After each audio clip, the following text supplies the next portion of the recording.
YS Rajareddy శత జయంతి సందర్భంగా పులివెందుల్లోని రాజారెడ్డి ఘాట్ వద్ద ఏపీసీసీ చీఫ్ వైఎస్ షర్మిలారెడ్డి నివాళులర్పించారు. రాజారెడ్డి అంటేనే ధైర్యం, సాహసం, పట్టుదల అని షర్మిల గుర్తు చేసుకున్నారు. వైఎస్ఆర్ను ప్రజానాయకుడిగా తీర్చిదిద్దిన ఘనత రాజారెడ్డికే సొంతమని అన్నారు. రాజారెడ్డి ప్రోత్సాహంతోనే రాజారెడ్డి నాయకుడిగా ఎదిగారు. రాజారెడ్డి గంటల తరబడి ప్రజా సమస్యలు వింటూ వాటిని పరిష్కరించే వరకు నిద్రపోయేవారు కాదని షర్మిల కొనియాడారు. ప్రజలకు విద్యా సంస్థలు, ఆసుపత్రి కట్టించి రాజారెడ్డి చిత్తశుద్ధిని కాపాడుకున్నారు. రాజారెడ్డి స్ఫూర్తి నాకు నేటి తరానికి ఎంతో ఆదర్శమన్నారు. వైఎస్ రాజారెడ్డి గారి శత జయంతి, రాజారెడ్డి గారి 100వ జయంతి. రాజారెడ్డి గారిని ఈరోజు తలుచుకోవడానికి, నివాళులు అర్పించడానికి ఇక్కడికి రావడం జరిగింది. రాజారెడ్డి గారు అంటేనే ధైర్యం, సాహసం, పట్టుదల లాంటి పదాలు గుర్తొస్తాయి. సాహసానికి మారుపేరుగా నిలిచారు రాజారెడ్డి గారు.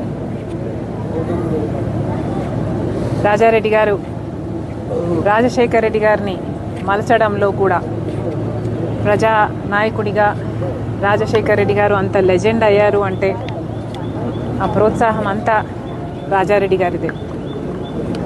అందుకు మరొకసారి రాజారెడ్డి గారికి మనస్ఫూర్తిగా నివాళులు అర్పిస్తూ, అంతేకాదు రాజారెడ్డి గారు ఒక ప్రజానాయకుడు, ప్రజాసేవలో కూడా గొప్ప చిత్తశుద్ధిని చూపిన వాడు రాజారెడ్డి గారు.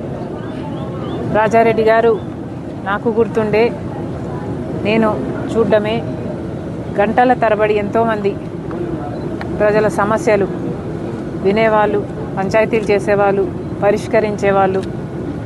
రాజారెడ్డి గారు ప్రజాసేవలో హాస్పిటల్ కట్టారు, పాలిటెక్నిక్ కాలేజ్ కట్టారు, degree college, junior girls college, ఇలాంటివి ఎన్నో చేశారు రాజారెడ్డి గారు. అలాంటి వాడు నిజంగా ప్రజానాయకుడే.